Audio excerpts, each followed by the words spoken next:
ananyāś cintayanto mam ye janāh paryupāsate teshān nityābhiyuktānam yogakshemam vahāmyaham.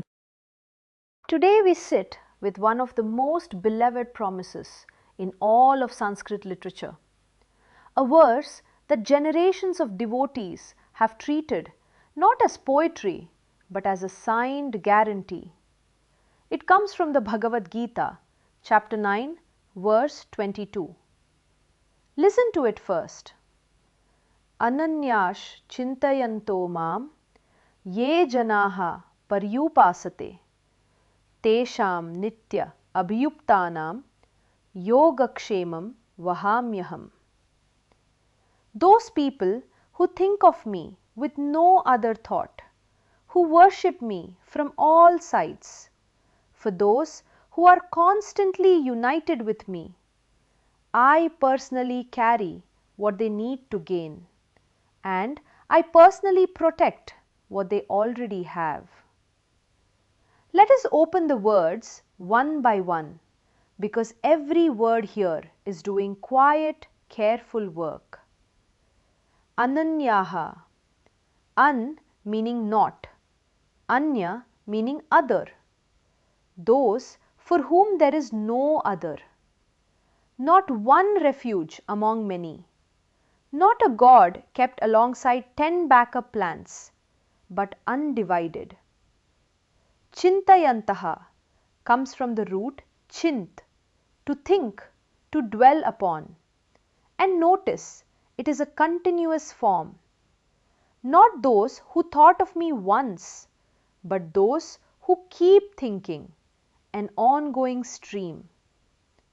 Mam simply means me, and here Krishna speaks not as Arjuna's charioteer, but as the Supreme itself. Ye janaha, those people, just people, not sages, not scholars, not priests, anyone. Paryupasate is a beautiful word. The root as means to sit, upa means near, pari means all around, from every side. So worship, upasana, literally means sitting close, and paryupasate means sitting close from every direction, with your body, your speech, your mind, in good days and bad days. Tesham, for them. Nitya abhiyuktanam, for those who are always intensely yoked. The root there is yuj, to join, the same root that gives us the word yoga itself. And then comes the promise. In two technical words, the tradition defines with great precision. Yogakshemam. Yoga here means the obtaining of what you do not yet have. Kshema means the protecting of what you already possess. Think about that pair for a moment. Every anxiety you have ever had falls into one of those two baskets: getting or keeping, ambition or insurance, the fear of not arriving or the fear of losing what arrived. There is no third worldly worry. And Krishna says, Vahami aham. Vahami from the root va, to carry. The way an ox carries a load, the way a porter carries luggage. It is the root behind vahana, a vehicle. And here is the detail the commentators love. Vahami already means I carry. The word aham, I, is grammatically unnecessary.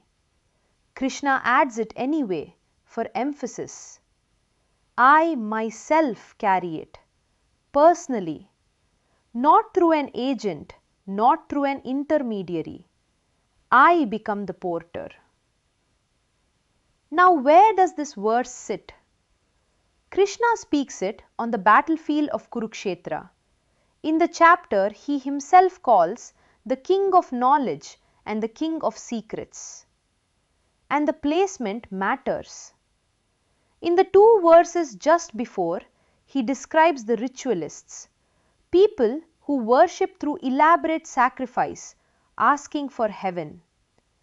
They get heaven, he says. They enjoy it. And then, when their merit runs out, they fall back down into the mortal world. Their religion is a transaction, and every transaction has a balance that eventually reaches zero. Verse 22 is the deliberate opposite. Against the worshipper who asks many things from many quarters, Krishna places the one who asks nothing and simply keeps him in mind. And for that one, the whole direction of religion reverses. The devotee stops carrying and God starts carrying. The tradition tells a tender story about this verse. A poor scholar copying the Gita reached this line and doubted it. Would God literally carry provisions to a devotee? Surely it means God inspires someone to help. So he scratched out the word Vahami and went off to beg for his food.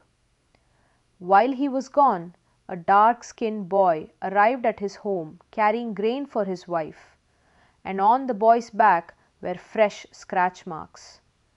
When the scholar returned and heard, he opened his manuscript, saw his own scratches, and wept.